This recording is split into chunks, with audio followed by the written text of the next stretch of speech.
When tactical role-playing games are designed well, they can be hugely engaging. Some folks grumble that they're devoid of personality or character, their gameplay boiled down to tedious drudge of turn-based combat. But that's the beauty of it. These are RPGs in their purest form, with all the florid storytelling and stale archetypes stripped away. No distractions. And then along comes a game like Squids, whose purpose in life it seems is to imbue the tactical RPG with a wee bit of charm. The title will give you some indication as to the theme. A malign, inky dark influence has corrupted the fishy occupants of an undersea kingdom. It's up to a gang of 8 armed freedom fighters to liberate them from slavery, and to save our seas in the process. Each level revolves around a basic objective: defeat the baddies, survive for a set number of rounds, and capture some treasure. These are joined by a series of secondary objectives, like finding a hidden object, all of your party surviving intact, or completing the level in as few moves as possible. Each octopus has a gauge of bubbles that it uses to fuel its movement. Using the touchscreen, you stretch the squid and determine the angle and velocity it travels at.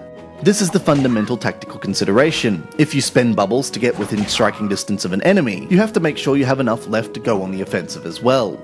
Movement is further complicated by the scenery, which features spiky porcupines, anchors, water currents, and steep precipices over the yawning abyss. Also, if you ping your squid through little bottles that are scattered around the scenery, temporary power-ups like health, protection, and offensive starfish come into play. The octopi are subdivided into classes, such as healer or scout or just plain badass. Each has a special move based on this class, like the healer. She's crap at offensive, but if you bounce her into a cluster of compadres, she'll dispense some precious HP to prolong their lives.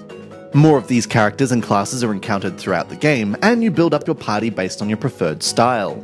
Their abilities and special moves can be augmented by leveling them up, and using special headgear to improve their stats.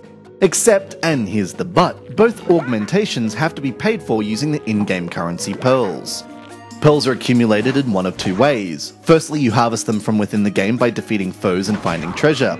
Secondly, you can buy them. This is a potentially divisive move in that players have the option to circumvent the traditional grind by simply plocking down the plastic and buying the goods outright. Is this a fair or balanced way to play the game? No, not really. But a humble games developer has to make his crust somehow, and in-game purchases is the prevailing trend in iOS development at the moment. The presentation and production values on Squids are splendid. The soundtrack and graphics are crystal clear, and they have more than a passing resemblance to the likes of Finding Nemo.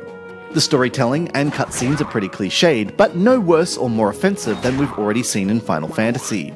But it's the gameplay where the game really shines. The controls are pitch perfect, and you'd be hard-pressed to imagine a better combination of form and function than touchscreen and turn-based combat. The only real gripe is the inclusion of in-game purchases for a game that you've already paid for. It's tough to get the balance right between leveling up the traditional way and paying for the privilege, and the price points for the Pearl Packs seem a little extravagant.